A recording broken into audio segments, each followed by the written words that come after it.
ফিলিস্তিনির visa free করে দাও, বাংলাদেশের ফিলিস্তিনি ভিসা ফ্রি করে দাও, আমরা যুদ্ধে যাব। একটা খানকির পোলায়ও যুদ্ধে যাবি না কয়ে দিলাম, কোনো খানকির পোলায় যুদ্ধে যাবি না। খানকির পোলা, প্রথমত কথা হচ্ছে আমি একজন মুসলিম, আর একজন মুসলিম হয়ে আর একটা মুসলিমের বিপদে পাশে দাঁড়াবো না, এটা হইতে পারে না।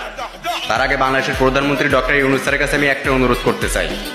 আমি মালয়েশিয়াতে অবৈধভাবে আছি, আমার কোনো ফিলিস্তিনের ভিসা লাগবে না। আপনার কাছে আমি অনুরোধ করে বলতেছি, আমার এই মালয়েশিয়ার থেকে বাংলাদেশে যাওয়ার একটু সুযোগ করে দেন।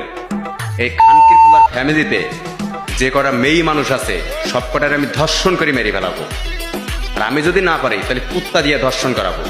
বেশ্যার পোলা, চুত মারানির পোলা, খানকির পোলা, ভুলভাল ভিডিও টিকটকের ভিতরে আপলোড দাও না, এই বেশ্যার পোলা। আমি নিজে অবাক হয়ে যাই যে এই সমস্ত জারক সন্তানদের কোন মা পেটে ধরছে। আর মালয়েশিয়া থাকা ভাই বিরাদের উদ্দেশ্যে একটা কথা বলি, এই খানকির পোলা আছে মালয়েশিয়াতে, যদি কেউ এই খানকির